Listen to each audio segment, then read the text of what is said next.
کیا ستم گزر گئے ایک دن میں آپ پھر، اماں بتائیے، اماں بتائیے، ہے زہرا ہے زہرا، ہے زہرا ہے زہرا۔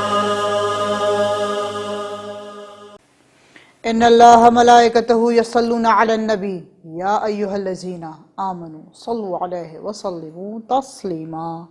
اللہم صل علی محمد وآل محمد وعجل فرجہم اجمعین۔ اعوذ باللہ من الشیطان اللعین الرجیم، بسم اللہ الرحمن الرحیم۔ الحمدللہ الذی جعل الشمس ضیاء والقمر نورا۔ اللہم صل علی محمد وآل محمد وعجل فرجہم اجمعین۔ والحمد للہ الذی بولایتک الامیر المؤمنین، غالب علی کل غالب، مطلوب کل طالب، امام المشارق والمغارب، مولا متقیان علی ابن ابی طالب۔ اللہم صل علی محمد وآل محمد وعجل فرجہم اجمعین۔ اما بعد، فقال اللہ تبارک و تعالی فی کتابہ المبین وہو اصدق الصادقین وقول الحق، انما یرید اللہ لیذھب عنکم الرجس اہل البیت ویطہرکم تطہیرا۔ اللہم صل علی محمد وآل محمد وعجل فرجہم اجمعین۔ تمام تعریفیں اللہ رب العزت کے لیے، تمام تر درود و سلام محمد و آل محمد کے لیے، جن کی محبت، مودت، الفت میں پروردگار عالم نے اس کل کائنات کو خلق کیا ہے۔ بدرود و سلام محمد و آل محمد کہ جتنی حمد کی جائے، جتنی تعریف کی جائے، جتنا شکر ادا کیا جائے، ایسی نعمتوں کا جو پروردگار عالم نے سورہ رحمان میں ارشاد فرمایا کہ تم میری کون کون سی نعمت سے جھٹلاؤ گے۔ یہ 14 معصومین ہمارے لیے باعث نعمت ہیں، باعث فخر ہیں۔ ان کی بتائی ہوئی ہدایت پر عمل کرنا گویا کہ زندگی کو سنوارنے کا دوسرا پہلو ہے۔ عزیزان محترم، عزادارِ سید الشہداء، عزادارِ ایام فاطمیہ، شہادت جناب سیدہ سلام اللہ علیہا، اللہم صل علی محمد وآل محمد وعجل فرجہم اجمعین۔ آج کی مجلس گویا فضیلت جناب سیدہ سلام اللہ علیہا، آج کی تمام گفتگو خاتون عصمت کے ہر پہلو پہ چیدہ روشنی ڈالنے کا ذریعہ کہ خاتون عصمت جب دنیا میں ظاہر ہوئیں، باعث رحمت، باعث نعمت، اور پروردگار عالم نے نبی کا سلام کہلوایا۔ اللہم صل علی محمد وآل محمد وعجل فرجہم اجمعین۔ اللہ رب العزت ارشاد فرماتا ہے کہ میں نے اس خاندان کو جس نام سے متعارف کروایا، وہ نام کوئی الگ نہیں، وہ نام میری ہی نوروں میں سے ایک ہے، جسے حجاب اللہ بھی کہتے ہیں، حجاب عصمت کائنات، عصمت زہرا سیدۃ النساء العالمین، جو دختر جناب مصطفیٰ اور زوجہ جناب مرتضیٰ اور جنت کے سرداروں کی والدہ گرامی ہیں، مادر اقدس ہیں۔ بی بی سلام اللہ علیہا کل 18 سال اس ظاہری زندگی میں اپنی زندگی گزار کے اس جہان فانی سے رخصت ہوئیں۔ بی بی نے 9 سال جو گزارے بڑی تعلیم اور تربیت کے ساتھ اپنے والد کے گھر میں گزارے۔ بی بی نے باقی کے جو 9 سال گزارے وہ اپنے شوہر کی سایہ رحمت میں جا کر، اپنے شوہر کے گھر میں جا کر تمام ذمہ داریوں کو نبھاتے ہوئے، تمام تعلیمات کو دیتے ہوئے اپنی زندگی کو صرف کیا۔ جناب سیدہ سلام اللہ علیہا ہمارے لیے باعث معلم ہیں، باعث شفقت ہیں، باعث رحمت ہیں، باعث فصاحت و بلاغت ہیں۔ آپ کی طرز زندگی اگر عام عورت اختیار کر لے تو دنیا کے اندر ہی وہ اپنے لیے وہ راہیں ہموار کر لے گی جو مرنے کے بعد، منتقل ہونے کے بعد اس کے لیے دشواری کا سامنا بنے یا اس کے لیے دشواری کا باعث بنے۔ عزیزان محترم، خاتون عصمت ہمارے لیے نمونہ عمل، اسوہ، تمام خواتین کے لیے، تمام عالم الاسلام کے لیے، اس کل کائنات میں ملکۃ العرب کی یہ بیٹی، شہزادی سیدہ کونین، آپ کے حجاب اور عصمت کی کیا تعریف کروں، لفظ ہی ساتھ چھوڑ جاتے ہیں، کیونکہ آپ کی کل حیات عصمت ہے، کل کی تعریف حجاب ہے۔ آپ کا حجاب، آپ کی فصاحت، آپ کی بلاغت، خود رسول خدا ایسے ارشاد فرماتے ہیں کہ گویا لوگوں نے پوچھا کہ آپ اپنی بیٹی کے آنے سے، اس کے کلام کرنے سے، اس کی تعلیم سے ایک دم بتاتے ہوئے تعظیماً اٹھ کھڑے ہوتے ہیں، تو اس کا کیا باعث ہے،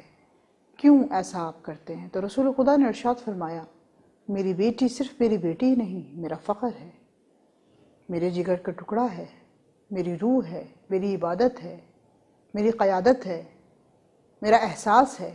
میری بیٹی صرف میری بیٹی نہیں، معدن الرسالہ ہے۔ یہ میری بیٹی رسالت کی بھی ماں ہے اور امامت کی بھی ماں ہے۔ میری بیٹی نبوت کے اگر جز کو دیکھا جائے تو میری وجہ سے مکمل کرتی ہے، اور امامت کے جز کو بسر نو آغاز کی طرف لے کے جاتی ہے۔ میری بیٹی کی تعلیم و تربیت زمانے کی ہر عورت کو لینی چاہیے کہ کس طریقے سے اپنے باپ کی خدمت کرتی ہوئی نظر آتی ہیں جناب سیدہ کونین۔ رسول خدا جب بھی گھر سے جاتے تھے تو بیٹی کا ماتھا چوم کے جاتے تھے۔ باپ کو بیٹی کی تعظیم اور احترام کرنے کا طریقہ سکھایا ہے رسول خدا نے۔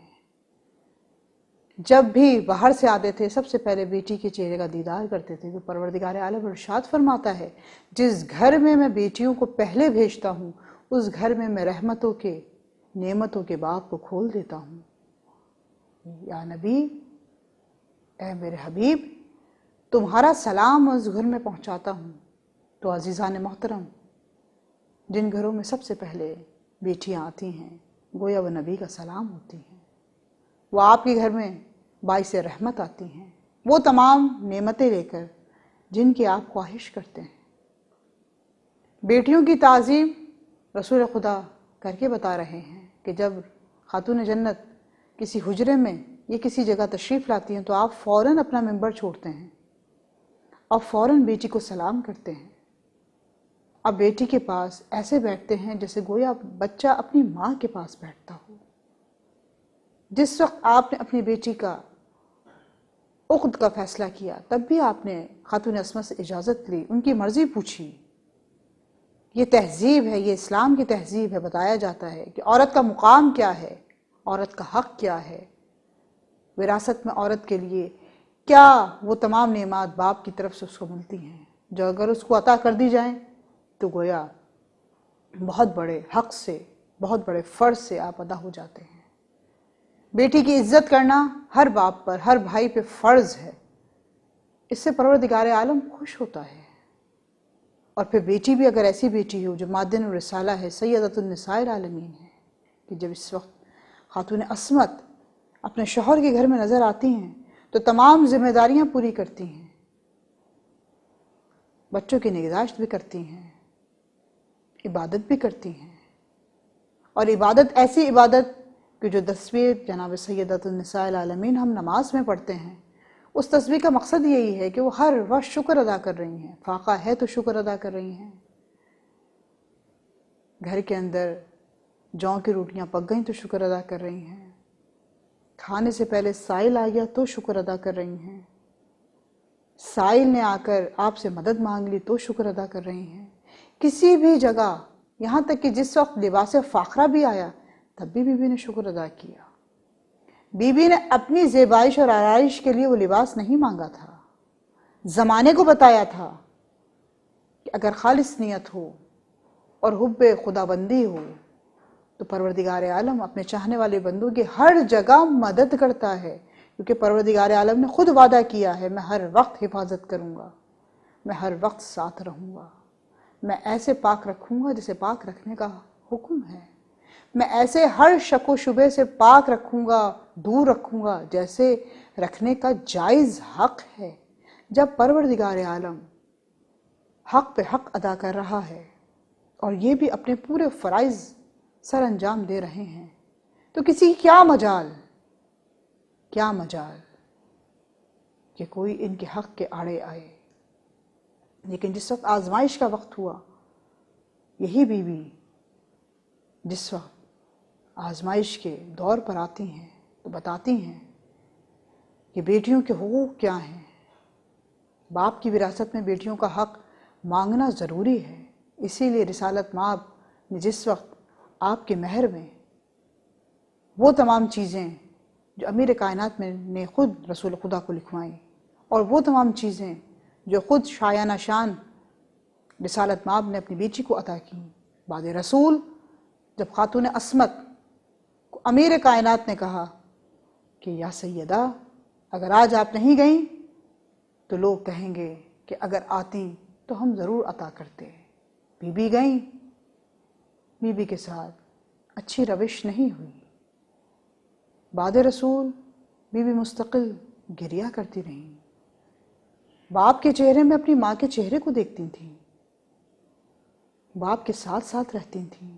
ایسی چاہنے والی بیٹی سے جب اس کا باپ جدا ہو جائے اور پھر زمانہ بھی یاوری نہ کرے تو ایسے میں کہا جائے سیدہ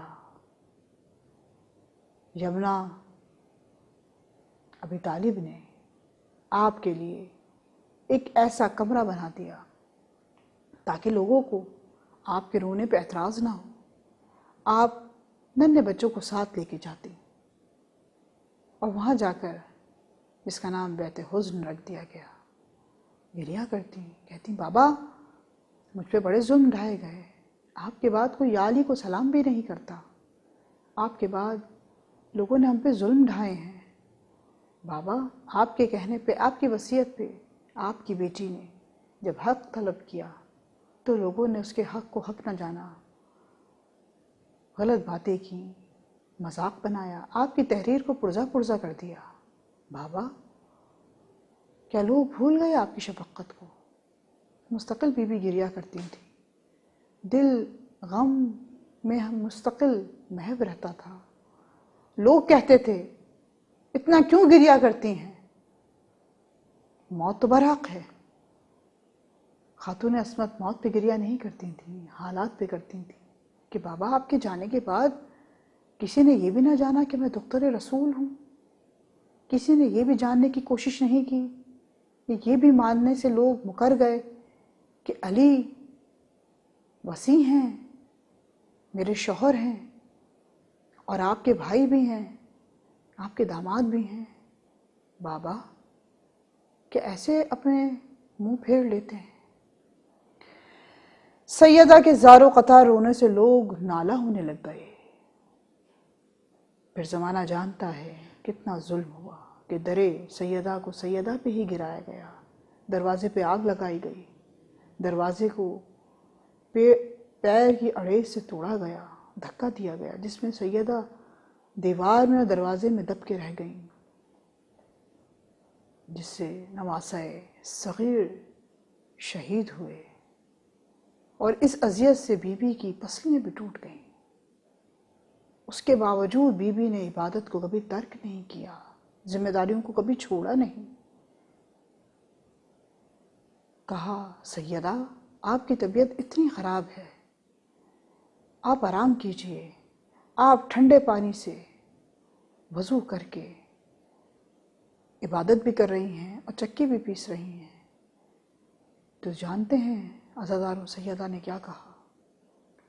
عبادت اس لیے کر رہی ہوں کیونکہ وہ خالق پرور جس نے ہماری محبت میں اس کائنات کو خلق کیا ہے، میں کبھی نہیں چاہتی کہ اس کی عبادت کو ترک کروں یا اس سے میرا سلسلہ کبھی بھی قطع ہو۔ میں مستقل اس کی تسبیح کرنا چاہتی ہوں، اس کی تحلیل کرنا چاہتی ہوں، اس کی تعظیم کرنا چاہتی ہوں۔ اور یا علی میں چکی اس لیے پیس رہی ہوں کہ مجھ پہ آپ کی ذمہ داری بھی ہے، امور خانہ داری بھی ہے، بچوں کی نگہداشت بھی ہے۔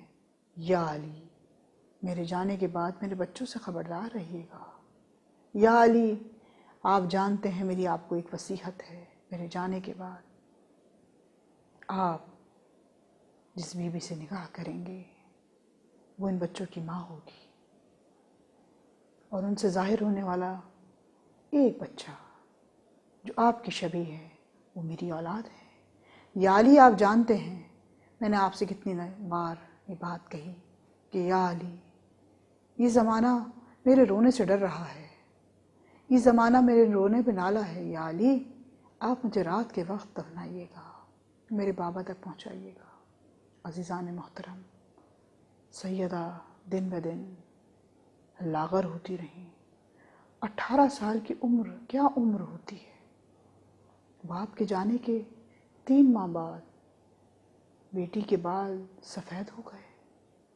باپ کے جانے کے کچھ ماہ بعد بیٹی کی حالت یہ ہو گئی کہ وہ ضعیفہ کہلانے لگی۔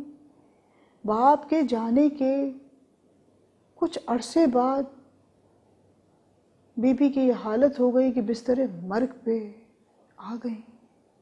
جناب فضہ کو یہی کہا، فضہ ہم جانتے ہیں آج ہم بابا سے ملاقات کر لیں گے۔ فضہ ایک کام کرنا، جب حسنین آئیں، زینب ام کلثوم آئیں، تو میرے بچوں کو پہلے نہلا دھلا کے کھانا کھلانا، پیار سے پانی پلانا۔ حسین کو پیاس برداشت نہیں ہے۔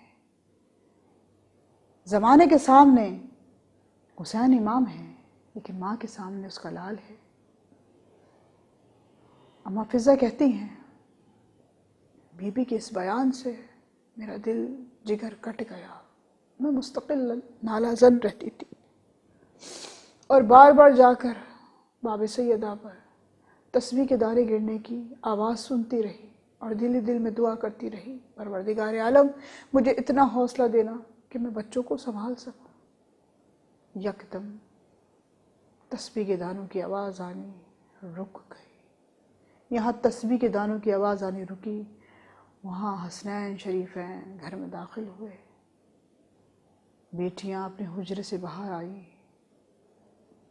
بھائی کی آواز سن کے جناب زینب ہمیشہ بھائی کا جیسے ہی چہرہ دیکھتی تھی فوراً ٹھنڈے پانی کے کوزے بھر کے کھڑی ہو جاتی تھی۔ ام کلثوم جناب حسن کو اور جناب زینب امام حسین کو پانی پلاتی تھی۔ اماں فضہ سے کہا، اماں نظر نہیں آتی۔ اماں فضہ، کچھ دل گھبرا رہا ہے۔ جناب زینب جو بہت چھوٹی تھی کہنے لگی، اماں فضہ لگتا ہے ماں کو آج کے بعد ہم دیکھ نہ پائیں گے۔ امام حسین نے کہا، اے زینب گریہ نہ کرو، تم جانتی ہو نا ماں نے کیا سکھایا ہے، ہر حالت میں شکر خدا بندی ادا کرنا۔ اماں فضہ سے جناب حسنین نے کہا، حجرہ کھولیے۔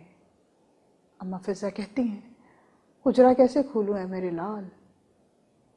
بیوی نے نصیحت کی ہے، کہا تسبیح کی آواز آ رہی ہے، کہا نہیں۔ یہاں تسبیح کی آواز رکی، وہاں آپ تسبیح کے دانے گھر میں آتے ہوئے نظر آئے۔ امام حسن نے کہا امام حسین کو، بھیا بابا کو بلوائیے۔ یا علی آئے۔ بچوں نے یا علی کا ہاتھ تھاما، بیٹی نے باپ کو سہارا دیا، ایسے ہی جیسے رسول خدا کو جناب سیدہ سہارا دیتی۔ سہارا دیا، ماں کے پاس لے کر آئے۔ جناب سیدہ سلام اللہ علیہا آنکھیں بند کیے ہوئے ہیں، آنسو جاری ہیں، اور چہرے پہ ایک مسکراہٹ ہے۔ وہ مسکراہٹ یہ ہے کہ بابا سے ملنے والی ہے، لیکن بچے زار و قطار ماں کا چہرہ دیکھ کے رو رہے ہیں، گریہ کر رہے ہیں۔ یا علی، اماں جہاں سے چلی گئی۔ کہا، ہاں بچوں، تمہاری ماں جہاں سے رخصت ہو گئی، اپنے بابا سے ملاقات کے لیے چلی گئی۔ یا علی کہتے ہیں کہ جناب سیدہ نے جیسے ہی حسنین کی آواز سنی، فوراً اپنے ہاتھوں کو بلند کیا اور بلند کر کے کہا، آؤ میرے بچوں، ماں کا آخری دیدار کر لو۔ عزادار سید الشہداء، یہاں ایک جملہ رقم کروں گی۔ بیت سیدہ میں جس سے جنازہ تیار ہوا تو رونے والی بیٹیاں بھی ساتھ تھیں، بیٹے بھی ساتھ تھے، لیکن زندان شام میں جب جنازہ ساتھ تیار ہوا تو رونے والا صرف علی عابد تھا،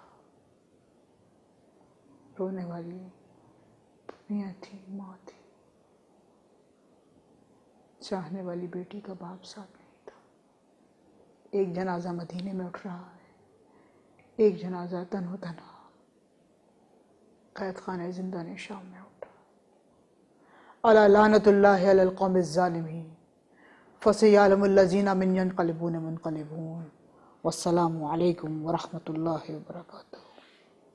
کیا ستم گزر گئے ایک دن میں آپ